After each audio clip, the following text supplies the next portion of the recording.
good evening. Thanks for Zooming with us on today's Mondays with MoCo. We'll get started now. As people come in, we'll let them in. Until we can meet in person, I'm glad that you're able to meet with us via technology. It's great. You don't have to wear a mask. You don't have to social distance. You can have your dog on your lap. You can do whatever you'd like to. We listen to a conversation with some great people. I think that you're going to have a wonderful presentation today. I am Dennis Melby. I'm with the Republican Party here in Montgomery County, and we're the sponsors of tonight's discussion. It was going to be sponsored by Dr. Zeus and the Cat in the Hat and Mr. Potato Head, but they got canceled earlier in the week. So now you've got us with us here on the internet that Al Gore invented. We have committee members Brad Botwin, Jamie Greedon, and Ryan Nidak. Right now, I'd like to introduce Chairman Reardon Sullivan to say a few words. Sully? Yeah, thank you, Dennis. This cancel culture is really prevalent in what we're seeing day to day, and I think this is a very, very important topic that I'm really looking forward to hearing what the speakers have to say and how we, as the normal citizens, can do something, educate ourselves, and try to get past all of this, and maybe even bring back Dr. Seuss. That's right. Well, thank you, Chairman Sully. Welcome to the folks just joining us.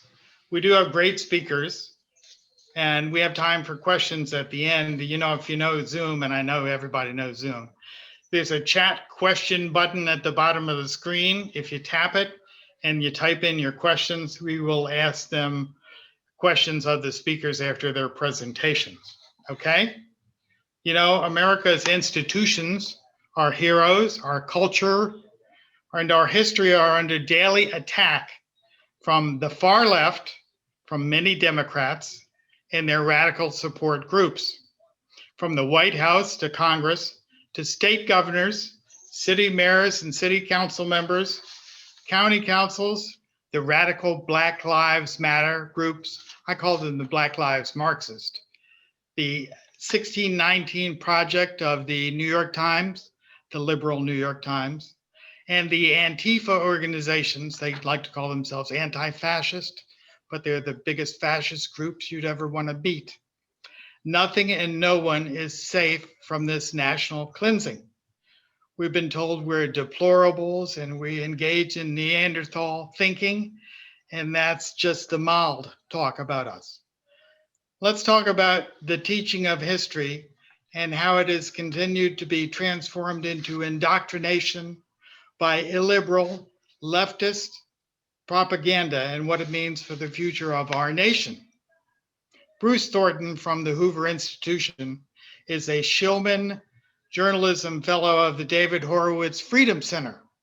He grew up on a cattle ranch in Fresno County, California, and in 1975 received his BA in Latin, ipso facto, from the University of California, Los Angeles.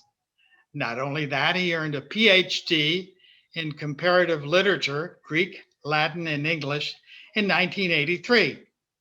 He's currently a professor of classics and humanities at California State University in Fresno. And if that doesn't keep him busy enough, he's the author of Greek Ways, How the Greeks Created Western Civilization, Decline and Fall, Europe's Slow Motion Suicide, and with another author, thinker, and commentator, Victor David Hanson, you know, the guy that takes one breath on TV and then goes on for like 5 minutes. I don't know how he does that. But together they wrote Bonfire of the Humanities, Rescuing the Classics in an Impoverished Age. Dr. Thornton, could you share your thoughts on the state that we're in today? Oh, absolutely. And thanks for inviting me. I love to see these kinds of civil society, events going on, because as you all know, civil society is one of the most important dimensions, as Tocqueville recognized, one of the most important dimensions of our political freedom. So that's why the progressives, I don't call them liberals anymore.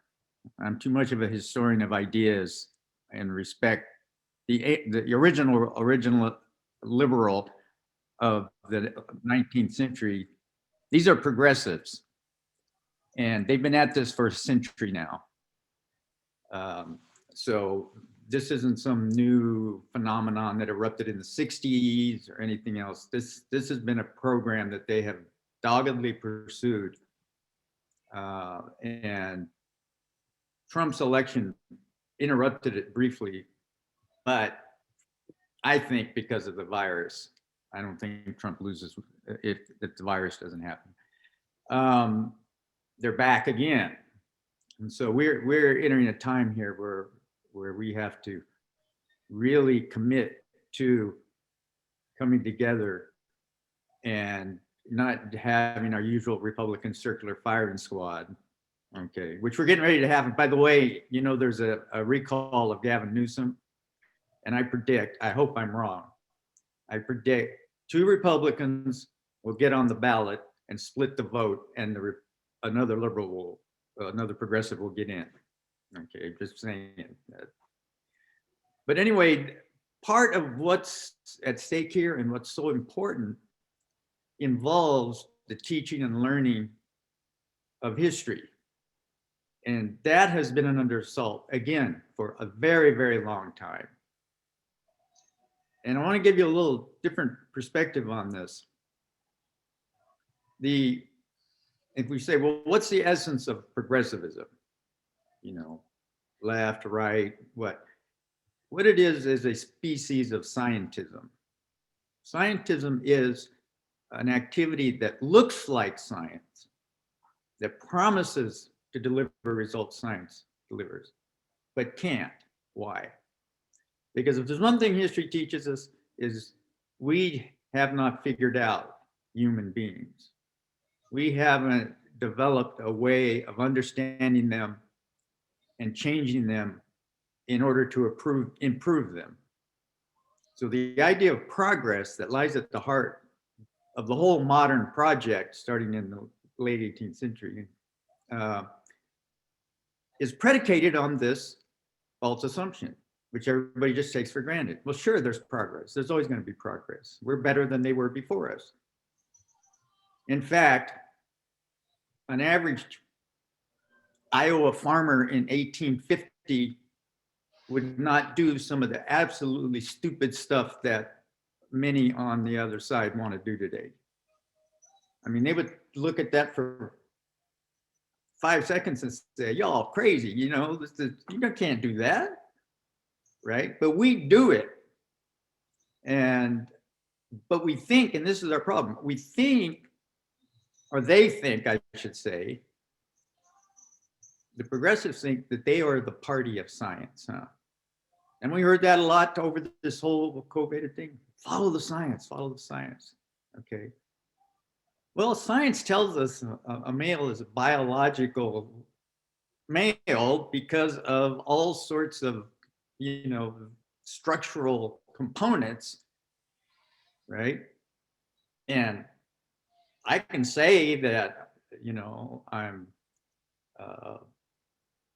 a girl, or a girl can say she's a boy, but just saying it ain't gonna make it so, or just mutilating herself or himself, or poisoning children with hormones, right? That are gonna change their lives forever. That doesn't make it so.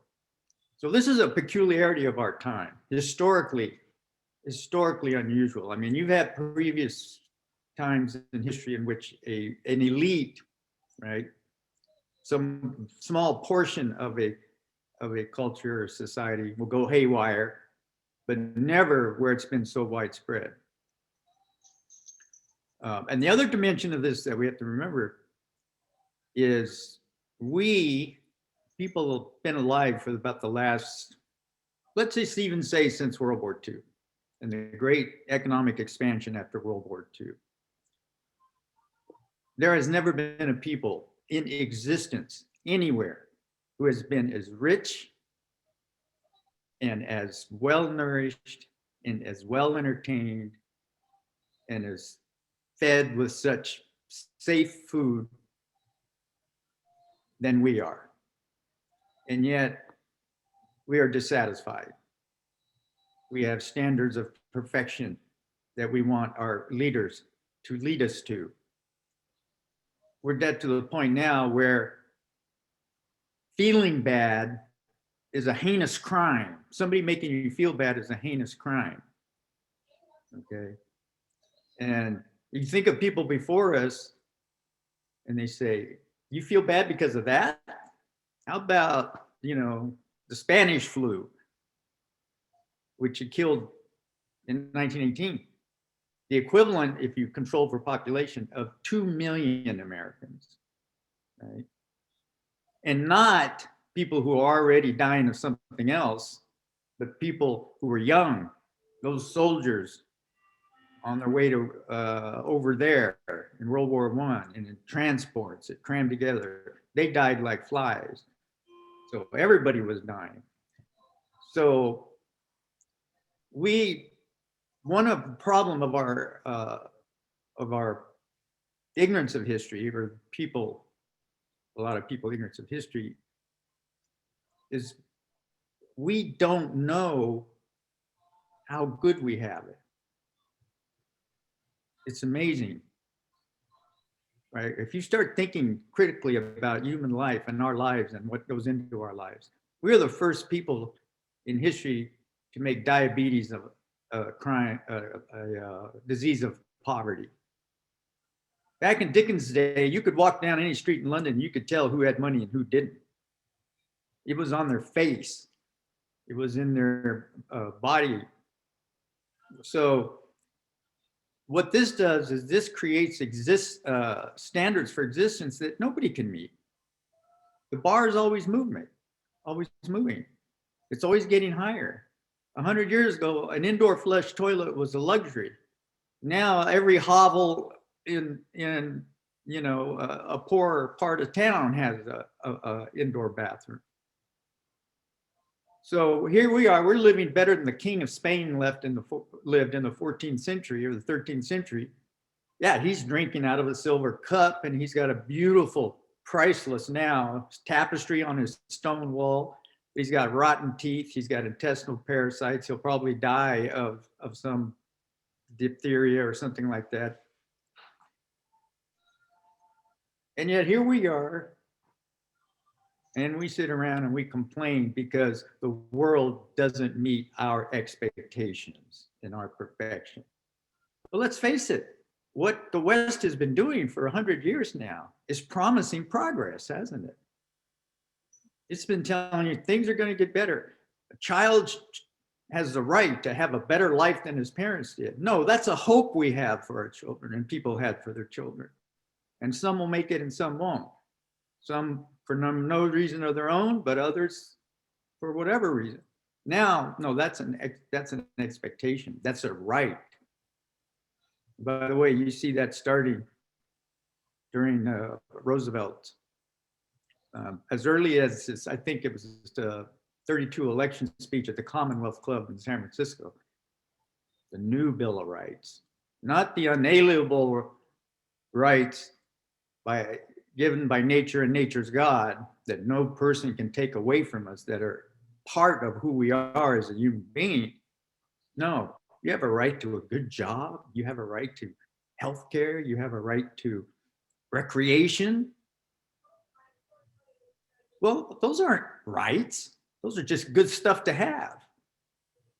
And mostly you get it by working hard, having the virtues of punctuality and hard work and honesty and such, improving yourself. And even then, you might not make it. Because as the Bible says, the race goes not to the swift nor learning to the wise, but chance happens to all of us. But see, all that old wisdom, all that old traditional common sense has been discredited and dismissed, sometimes just because it's old. Well, what could they have known back then? As the president president could, as he said the other day, well, they're Neanderthals, you know. I'm not sure he even remembers what that is. Some old Flintstones rerun or something he's gotten stuck in his head. So this is a problem. And what helps with that problem, if we continually remember the past and what it was like in the past and what it was really like in the past, not just the highlights, you know, Michelangelo's David or something. Of course, we have to remember that and cherish that. But what it was like for the average human being, because the history of humanity up until starting about right around, between the wars, right? It was pain, suffering, horrific rates of death and childbirth, all of these sorts of miseries that most of us have been freed from. And, you know, we think it's a bad deal if, you know, we don't live to 90 in perfect health, dying on a tennis court while you're playing tennis or something. This is the problem. And it's a problem that comes from an ignorance of history. All right. Now, all that other stuff that we're talking about, obviously, most important. The history of the Constitution, the creation of the country, the debates on the Constitution, the philosophy behind the founders, what they were thinking when they wrote that Constitution. Why did they write it that way? Why did they write it with checks and balances, with divided power? Because they didn't trust power. Because human history, classical philosophy, and other literature all down to that time period were unified in their disbelief in any kind of utopia, any kind of philosopher kings who could be trusted with power. You couldn't trust anybody with power. Because power, as they used to say in that time period, is of an encroaching nature. It's never enough. It always wants more. And it will expand as far as it can. And so they built these institutional checks and balances.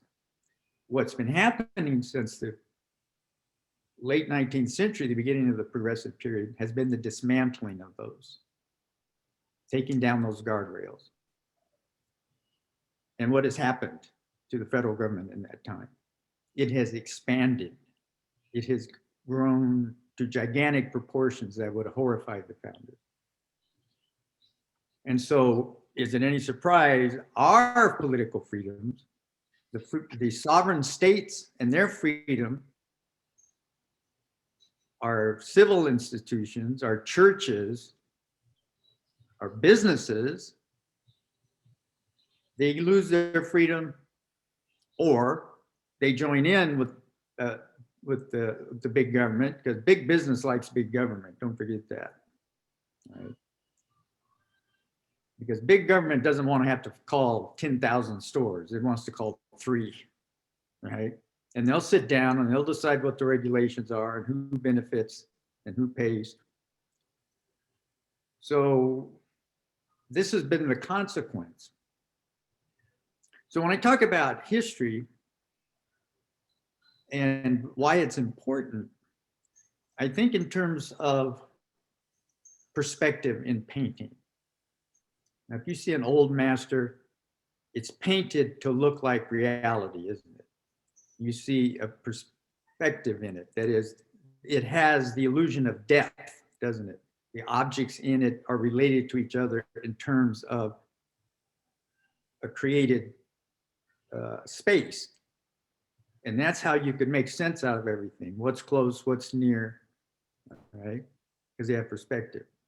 That's a realist painting, which Europeans at the end of the 19th century, Americans decided they didn't like any more of. So we got the stuff we have today that, and you think, us normal people would think, you know what, my grandkid can draw something better than that. And it's true, you can't.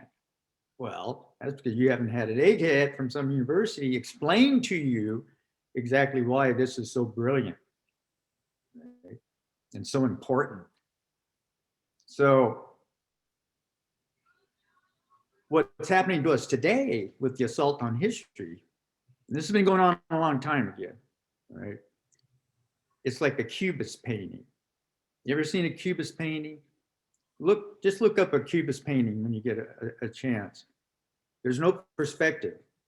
It's flat. All the objects exist on the same plane, right? And the figures, if there are figures, human figures, they're usually distorted. They're freakish looking. You know, you can remember some of Picasso's figures, etc. Well, that's what they've turned history into. Everything's about now. That perspective that comes from the past, that's gone. That true and real acceptance of what a human person is has now been changed and distorted and turned into some fever dream that comes out of the artist's mind, right? And that's our problem. We can't situate ourselves in terms of our own history, our own heroes, our own achievements, and those of the past, and situate ourselves in the whole human world, and then look and see what it is about us that makes us different. Well, one thing is the idea of political freedom. That didn't exist until ancient Greece. The idea of political freedom, that people should be free instead of being dominated by some aristocracy or plutocracy or some sacred king that everybody bowed down to. That's probably the most important development in human existence after agriculture. Okay, everything starts with agriculture. Like I tell people when we start talking about technology and about their devices and gadgets, I said, you know what? If somebody doesn't invent agriculture, that doesn't get invented, right? That's a consequence of inventing the biggest achievement of the human race, and it happened separately across the world. At least 5 separate occasions, human beings came up with the domestication of plants and animals, and that starts the world that we now know today. So when you look at some of the stuff going on, and if you have that perspective, things that look really, really big, you now see are not. Things that look exciting and true and earth-changing, you now see are not. Not in terms of human experience of what humans are capable of and what they should be doing, not what they can afford to do. And without history, then it's very difficult to do that. Everything's now. Everything is, my students at most can go back to the year 2000. Right? Anything beyond that, right? They don't know where to put Caesar. They don't know where to put Leonardo da Vinci. They don't know where to situate Moses or historical figures or George Washington. They all coexist in the same space, right? So of course we hold them to our standards, don't we? Because that's all we know. So we hold them to our standards and say, oh, you know, they're inadequate. They're flawed, unlike us. Of course, we're not flawed. We're woke, right? If ever a misnomer was ever created for sleepwalking zombies, woke is it, right? So that's why this has been so detrimental. And I've seen over 43 years of teaching in the university, I've just had a ringside seat watching this happen year after year after year, generation after generation after generation, class after class. And it's not that they're bad people, that they're not intelligent, that they're not eager to learn, many of them. It's that they have never been taught much from kindergarten to graduating from high school.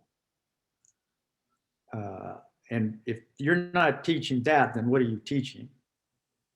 No, we know what they're teaching now, don't we? The 1629 curriculum, that Black Lives Matter has a curriculum they're sending out to schools, going all the way down to grade school. Let me, since I'm already used up the time I promised that I would hold to. One last thing I want to tell you, and particularly any young people, any people that you know, one of the keys to this process that happened, one of the figures that is very responsible for what's been going on is Howard Zinn. You may know of Howard Zinn. He was what we used to call a card-carrying communist. He was an agent of the Comintern, of Stalin's international group for coordinating communist activity and pursuing the revolution. And he developed those kinds of tactics and activism that we see going on today. You want to find the mothership of Black Lives Matter, right? It's Howard Zinn.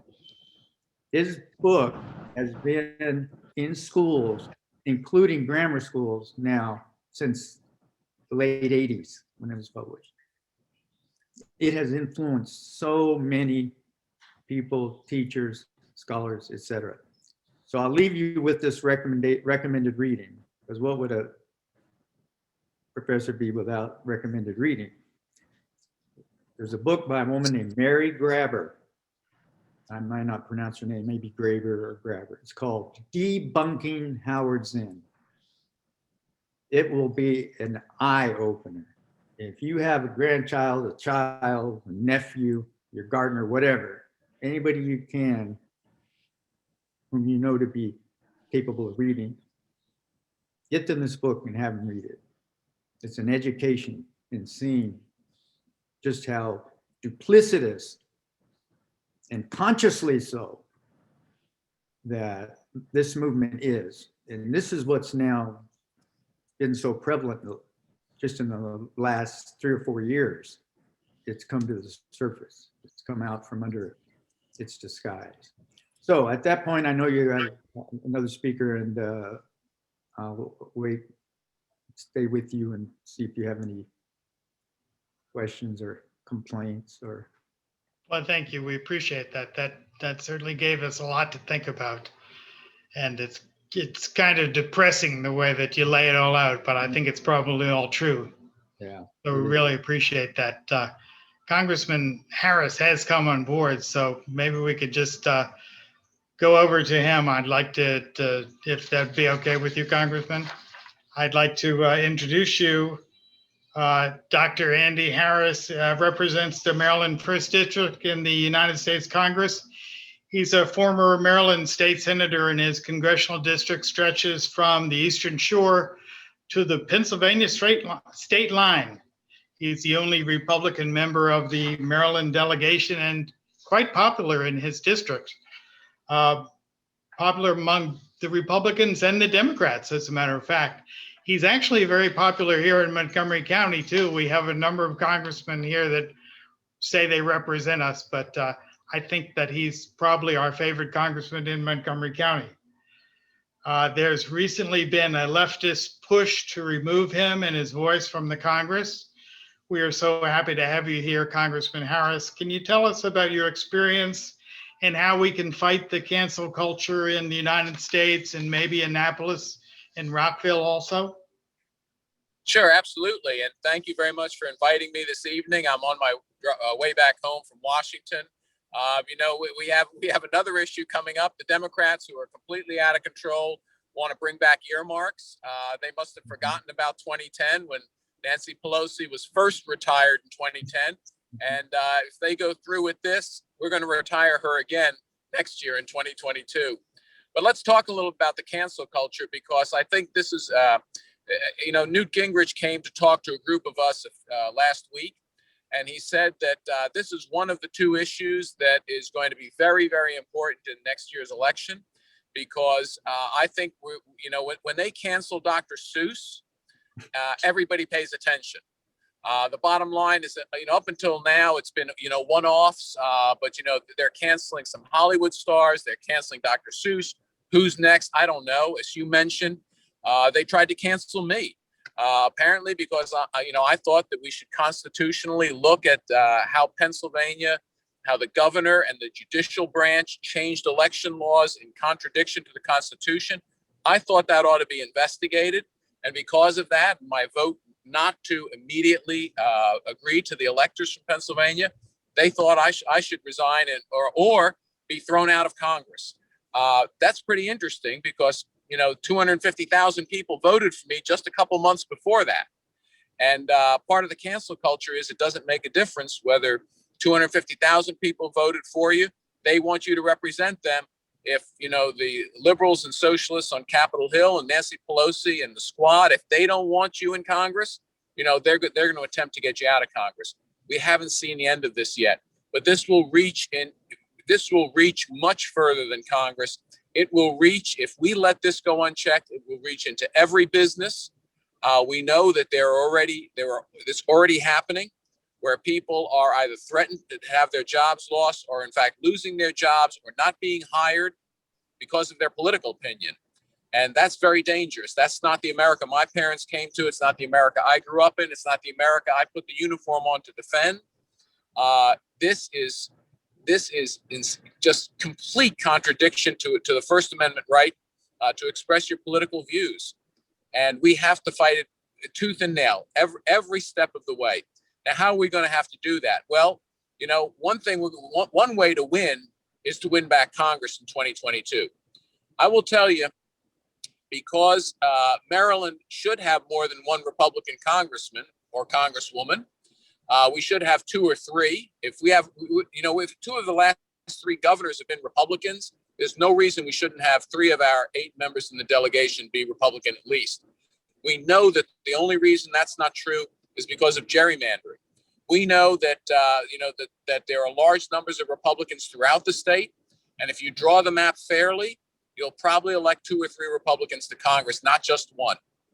So what's going to happen next year, and I'm mentioning this to Republican clubs in particular, is that because there are a lot of clubs that say, and a lot of Republicans that say throughout the country that, well, we should draw our own maps. We should draw a map that will elect, 3 Republicans or 4 Republicans in Maryland and offer it as our partisan map. I would suggest in Maryland that's not going to work because we don't have the votes in the General Assembly, but we may have the votes on what is the Supreme Court of Maryland, which is the Court of Appeals. We may have enough votes to do what happened in Pennsylvania, which is to overthrow an overly partisan map drawn by the legislature. So I would suggest that the way that might work best, Governor Hogan has already, and as you know, nonpartisan redistricting is something he's talked about for 6 years. He's put in bills every 6 years. They go nowhere in the legislature, but he has established a commission. I think that commission is going to draw a map. It's going to draw a nonpartisan map that respects geography, jurisdictional boundaries, and make them as compact as possible. And if you do that, I think you end up with a Maryland map that has 2 or 3 Republican districts, or districts where a Republican has a very good chance of winning. And I think the governor should present that map, not a Republican partisan map to the legislature. Present the nonpartisan map. The legislature will reject it. They'll draw their own map. He'll veto it. They'll override his veto. And then we go to court. And we do exactly what Pennsylvania did, which is you challenge a highly partisan map in the court, in the state court system. And I think we have a chance of winning. The other thing that would happen I think his redistricting commission will likely draw a map that has single member districts for the House of Delegates. This is essential for Montgomery County because I've seen this where you have single member districts throughout the state. What happens is it makes the district much more neighborhood oriented. And you have Republicans who are who are active in the community, who are well known in the community. They can win in a district even if Republicans are in the voting minority in that district. So single member districts are huge. I think the nonpartisan commission map that the governor will ask to be drawn will be single member districts. If we keep our fingers crossed, the court will uphold, the one person, one vote, one representative rule. which I think is just unfair it's unfair to people around the state who only have one delegate, when, for instance, everyone in Montgomery County has 3 delegates.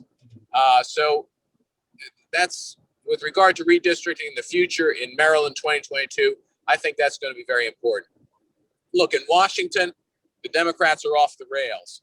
I mean, they started with a $1.9 trillion COVID, I put air quotes here, COVID relief bill, where only 9% of that money went to actually COVID and vaccines and public health and things like that. 91% go to non-COVID related things. Even if you take unemployment and move it there, over 80% of that bill, 85% of that bill had nothing to do with COVID. It was to bail out states that made bad budget decisions. It was to do things like expand the Affordable Care Act or Obamacare. It spent money in a lot of areas not related to COVID. But the House didn't stop there. We passed that bill. Then we came back the week later. We passed what I call a defund the police bill. That doesn't work. I think it's a terrible mistake on the part of Democrats politically, because we saw in the last election that defunding the police ended in the election of 13 new Republicans in the House. And we are now within 5 seats of, again, retiring Nancy Pelosi in 2022, partly because the Democrats insisted on defunding the police.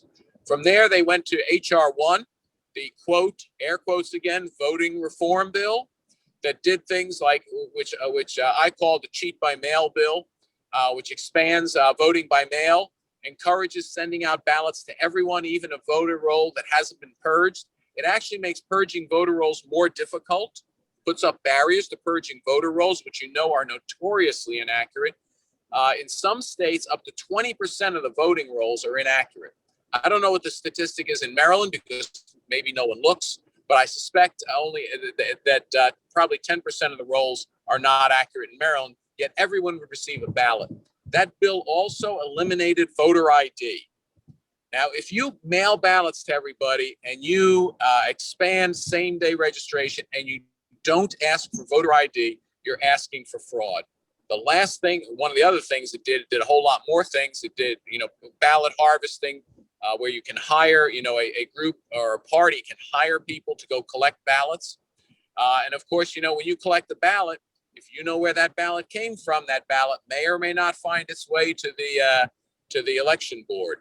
The other thing it did is it actually used public dollars. It created a public campaign finance where with a 6-to-1 match, public dollars to a campaign donation. So your campaign dollars could very well go, because the way Act Blue works, a lot of those are smaller donations. They could be 6-to-1 matched by tax dollars. It's just a bad idea. So, but they didn't stop there. This week we're doing gun control bills. We're doing a bill that would make unionization much easier by eliminating things like card check. There are a variety of things that will again are a payoff to unions. And then next week we'll do the Democrats' immigration bill that will likely attempt to legalize probably 18 to 20 million people who are here illegally. By the way, when people say that it's 11 or 12 million, it's not. It's probably between 16 and 22 million people who are here illegally. That bill will basically take all those individuals, legalize them, put them on a pathway to citizenship, ahead of people who have been waiting years in line legally to enter the country. That's just not right by any set of rules. Again, look, the DACA children, the children who were brought here as minors, which is a small subset of the illegal immigrants, maybe we should give them legal presence. I don't support citizenship for them. I think they get in line like other people who are waiting outside the country. I don't think you put them on a fast track to citizenship because, again, people have been waiting in line for 5, 10, 15, and from some countries, even 20 years to get their to come into America, get a green card, and eventually have a pathway to citizenship. Now, fortunately, once we get past that, it ends. The 100 days are over for the president. I think that the honeymoon period is over. By the way, if we ever see the president, because apparently he's not getting out in public much. And as a doctor, I'll tell you, I suspect I know why. But the 100-day, the honeymoon's over. I think that the liberals will have played an incredibly, by the way, I did forget one bill, the Equality Act, again in air quotes, that will destroy women's sports in this country forever. And that's the way it has to be viewed. It is special rights. Look, everyone has rights, but no one has special rights. No one's rights should supersede the rights of another person. And in the case of the Equality Act, it does. But again, once these 100 days are over, I think most of the really bad liberal bills will have been passed. And I think we go on to the appropriations process. Obviously, there are going to be more liberal ideas there, but nothing of the magnitude that we've seen over the past 4 weeks, 5 weeks. I mean, this really has been stunning. We come back every week, and it is, there is no input from Republicans. There is no attempt at all to unify in Washington. Again, you listen to CNN, MSNBC, it's all unity. That's what we need. There is no attempt whatsoever to unify. And to come full circle, that's the reason for the cancel culture. Cancel culture is not a unifying move. Cancel culture is a divisive move. It's a move to intimidate your political opposition. We can't let that happen. We can't be intimidated. The more that occurs, the louder we have to become, not the quieter. So anyway, with that, I'd be more than happy to answer any questions anyone has tonight. Well, we appreciate that. From Maryland, you're the only voice of common sense on the Hill, so we really appreciate it. Jamie, do you have some questions that you can? Yes, I do have one. And the question is, can conservatives stop companies from bowing down to cancel culture and supporting celebrities to go after conservatives? And that's for either of our guests. Well, the congressman will probably know better than I. I mean, the standard answer you get is they're private companies, right? And that gets a lot of people on the libertarian end of the party, and you want to protect private property. I think that they have gotten to the point where there is an argument that can be made based on precedents like the railroads, for example, that they are more in the order of a public utility, and thus the interests of the public, of the voters, of the citizens, can't just be completely ignored out of their activities. But in terms of a constitutional issue, maybe the congressman has a better sense of that than I do. Yeah. So, well, yeah. Let me try to tackle that one a bit. So I divide. When you say private companies, I think of them different ways. I think of private employers and then private companies like Google and Facebook and Twitter, ones that act like utilities, but are actually not, act like monopolistic utilities, but in fact are not regulated like monopolistic utilities. So I think you have to, one, either go after their monopolistic tendencies, so you have to using antitrust law and other laws, or you remove Section 230 protections. But that's, the trouble is that startup competitors might be also hindered by removal of Section 230 protection, which of course protects you from legal liability. Small startups are much less able to deal with legal challenges than Google or Facebook, who have armies of lawyers, and they make tremendous profits, so they can afford even bigger armies of lawyers. So I think the solution is actually to treat them like monopolies, when they and regulate like monopolies, unless they are willing to completely allow freedom of competition. And as we know from what we see with Twitter, Facebook, Google, we know that they actively fight against competition, that they act just like a monopoly. They try to keep out all competition, and they're so large that they're somewhat effective at it. But otherwise, they are private companies, and unless we recategorize them, they have the right to do whatever they want on their private companies. Just like if you were printing your private newspaper, you wouldn't have to publish all views. I will tell you along this line, one thing that would be very, very dangerous is a return of the quote fairness doctrine to radio and TV, because the fairness doctrine it would kill conservative talk radio. It basically says that if you broadcast on a public airwave, you have to provide equal time for opposing views, and of course, that's probably since a broadcast station in no way is a monopoly. We have thousands of broadcast stations. I don't mind if a broadcast station is too liberal, I just turn the channel. You can't do that with Facebook. There is no alternative. So, I think of those things very, very differently. But no, the cancel culture is and one of the most frightening things is not when you cancel a person, but you cancel the ability of an individual to get news from sources. For instance, look, whether you like the guy or not, President Trump had 75 million people vote for him, and he's a former president.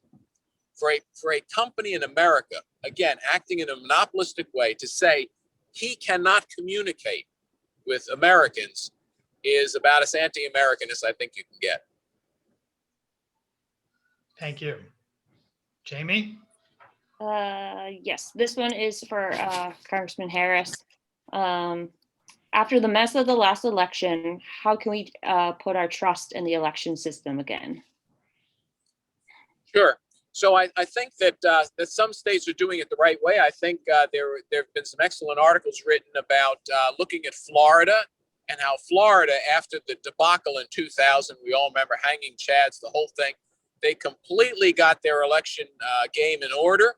And as you recall, if you were watching election night, by 11:30 or midnight, they knew their results. There were no ballots that were, coming in days without a postmark after. They said, look, it's either here on election day or it's not getting counted.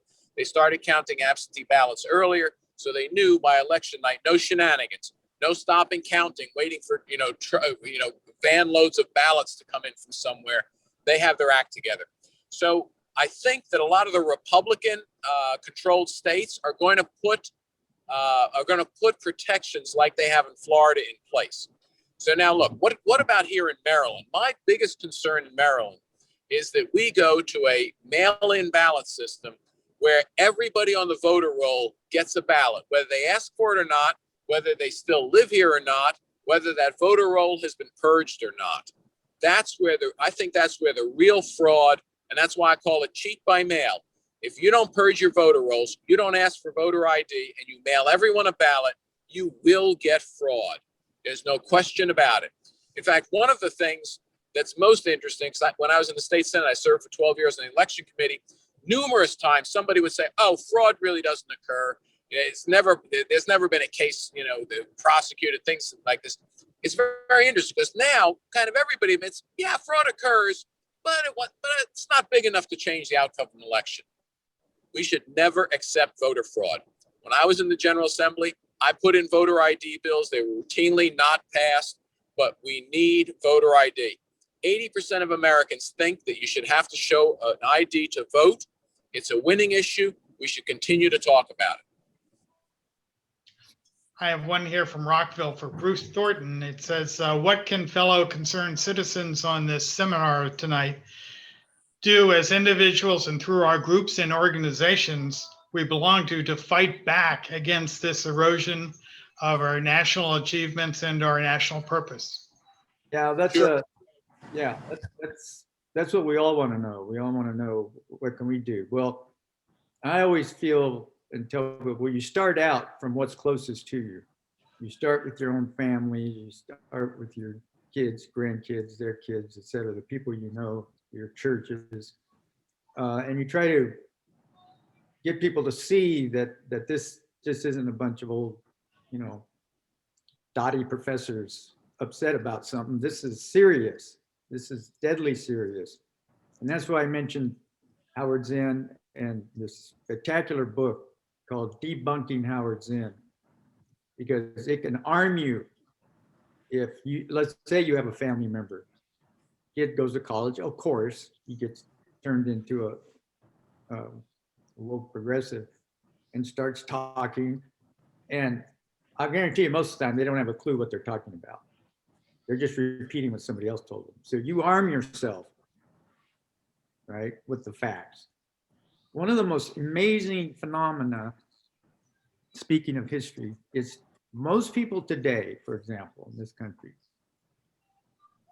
if you ask them to say something about the Cuban Revolution, right, about Che Guevara, about Fidel Castro, etc., everything they tell you will be false,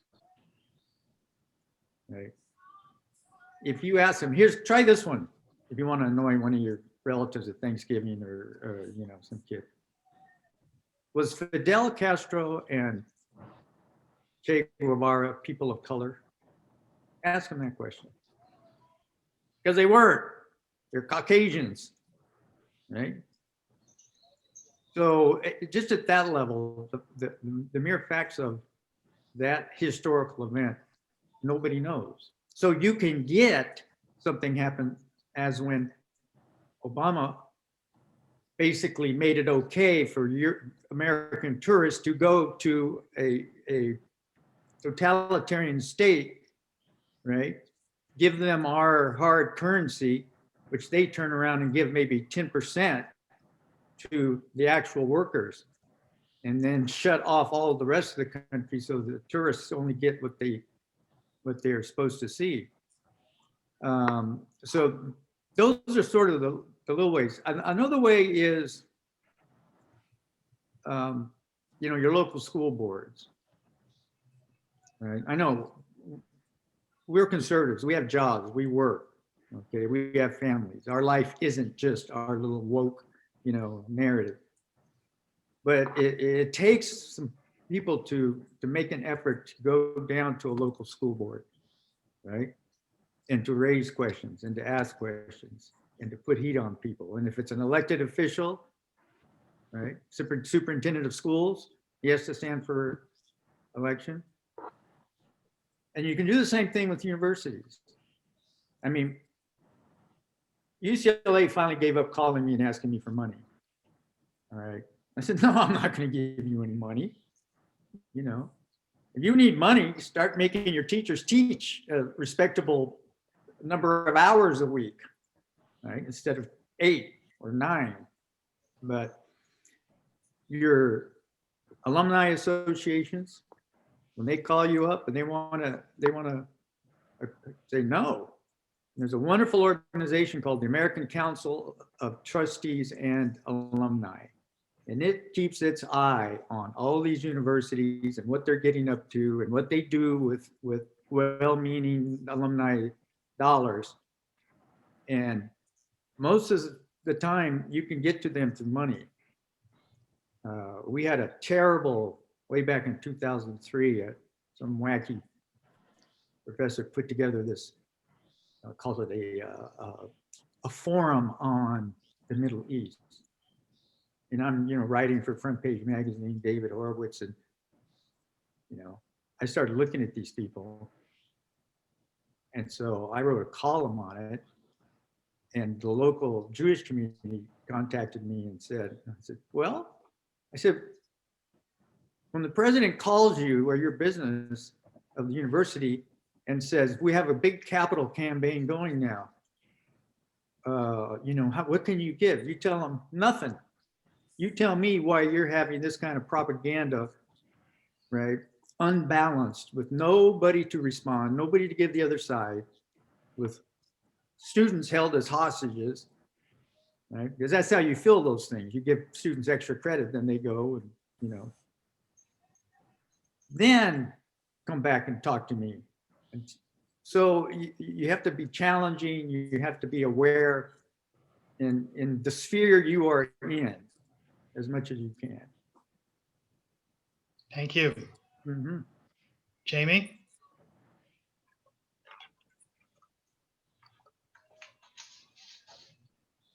I just lost it. Hold on 1 second.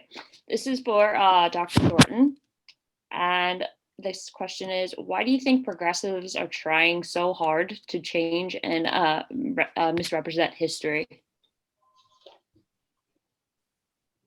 For whom? I'm sorry, I didn't catch it. For you. Oh, for me. Yep. Yeah, I'm sorry. I'm a little jaded from all these years being around these people. You know what I mean? Some of y'all didn't really start finding out about them till a little later, but I've been marinated in their world for 40 years. So, you know, why do they do it? Why does a scorpion sting you when it gives you a ride across the river? Because it's in their nature to do that. Seriously, what it all comes down to is power. All right. This is what we're talking about. Politics is about power. The founders gave us a brilliant structure in which power can be more safely used without becoming abused. But they don't like that because they fancy themselves as visionaries, right? They see a better world that could come into being if only they were in charge. And it doesn't matter how many times over the past 100 years or so that socialist, communist, any sort of centralized power with over a society, it always ends up bad. If you want to ask a progressive uncomfortable question and say, why is Adolf Hitler, who is responsible, not solely, but responsible in the main for probably a war that cost 50 million lives and definitely a heinous genocidal crime that killed at least 6 million people. Why can you see somebody wearing kid out in a shopping mall or with a t-shirt with Che Guevara or with Mao Zedong, who murdered more people than the Nazis did and had concentration camps and had every evil thing that the Nazis did, right? And you can wear his t-shirt, you can buy their books, right? They won't be driven from the collective mind the way that Hitler and the Nazis justifiably have been done.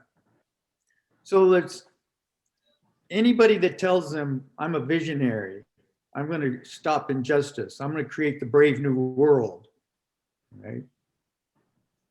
We know how that ends up. All the nice words, all the promises, everything ends up coming, as Vladimir Lenin said, there's only one question: whom? Who runs things? Who's the oppressor? Who gets to be the boss? And whom does he act on? Everything comes down to that in their worldview. So they've had 100 years of this or more, both in theory and in practice. And it's just deeply ingrained in Western civilization. Well, not just Western civilization, obviously it's in China now too. So it's very difficult when something has had that much of a presence and that much influence. You know, you remember, those of you who are a geezer like me, you remember when the Soviet Union disappeared. That was amazing. Wasn't that an amazing thing? We grew up with the bomb shelters and nuclear mutually assured destruction, and the Soviet Union was this mighty power. And all of a sudden we woke up one day and it's like, you know, all the Sovietologists are out of work. They're, you know, sending out their resumes. It just disappeared. But I think that made a mistake because we didn't remember there was something called cultural Marxism that since World War II had been subtly insinuating itself into our institutions, particularly our universities. They called it the long march of the universities, right? So it's tenacious. We had a weed on our ranch when I was a kid. It's called Johnson grass. I hated it. It had leaves like razor blades, and it had a root system that, you know, was almost impossible to get rid of. But my daddy, being the way he was, you were going to get rid of it whether you could or not. And that's what they're like. You chop it off on the top, it's still there. As soon as a little water comes, back it's going to come. And what we saw starting with the Obama administration, right? That was the water that came back to those roots and kept it going and kept it going. And what happened under Trump in those unique circumstances, that it just erupted, it burst out. So it's a fight that has to be fought all the time. You never can rest. Well, thank you. Congressman Harris, I've got a comment here from Burtonsville, and apparently we've got a fan there. It says, Congressman Harris, thank you for standing your ground in Congress despite the pressure being put on you by the Democrats, the media, and so many others. Are there things we can do to help you and other people get elected or reelected in 2022? Well, sure. I mean, look, you have to stay active. You can't be discouraged by this. I mean, you know, if they've ratcheted up the fight, we have to ratchet it up. We have to ratchet up our response. We can't be intimidated by this. I mean, the bottom line is, yeah, look, and I will tell you, the media is no friend of any Republican. I can tell you stories that have been written about me that are 100% false. It doesn't make a difference. The media doesn't care. If it goes along with their party line, the message that they want to get out, they don't let facts get in the way. So we have to do two things. One is, you know, keep your chin up, keep fighting. The second is find news sources that are truthful. And this is becoming much more difficult. I used to go to Drudge Report. I don't go to Drudge Report anymore. But Town Hall, Rantingly. I mean, there are sources that are out there. The Daily Caller. There's sources out there that will get you the news you need to know, so that when you come up to that person in a supermarket or somewhere, and you know the conversation turns to one of these contentious topics, you have more facts than they do. You need to have more facts than they do. And when they say something, if you know it's wrong, you say, that's just wrong. You ought to go look that up. But the only way you can do that is if you arm yourself with facts. That's the way we win arguments. We know that the facts and history is on our side. You know, as to the last question, look, there's a reason why they don't want to learn history, because if you learn history, you'll learn, for instance, that socialism doesn't work. It was tried in Europe. They went back. They're retreating from socialism now because it doesn't work. Why would we want it? Why would we want to try it here? But no, keep up the fight. Arm yourself with facts. Appreciate that. Jamie, do you have another question? I think we've got time for one or two more. Sorry about that. I was muted. I think our speakers have touched on all the questions that were asked. I'm not sure, Dennis, do you have any more? No, I've got it. Thank you. But want to thank you both for your thoughtful comments. Very good. You've given us so much to think about, indeed to act on, as we continue to struggle through such an impactful thing for so many people, not only for our community, but for the whole country. Sully, do you have any comments you want to make before we close? I also want to thank Congressman Harris and Professor Thornton for really presenting some great ideas and some good thoughts that we can use move forward to really push back against the cancel culture. Well, thank you so much, Mr. Chairman. Dr. Thornton and Congressman Harris, we'll make sure that everyone has your contact information so that they can reach out to you. And folks that are listening, make sure you continue to stay in touch with the local Republican Party. We need to hear from you and intend to keep reaching out to you for help, for support, for guidance, and fresh ideas. You can always email us at newsletter@mcgop.com. That's newsletter@mcgop.com. Look for the announcement of the April Mondays with MoCo. Education is of mega importance, if not MAGA importance. More so now because of the pandemic. So April will deal with education, schooling, public and charter schools. That's all from here. Thank you both for speaking. I'm Dennis Melby. Have a good night, and we'll see you next month. Thank you.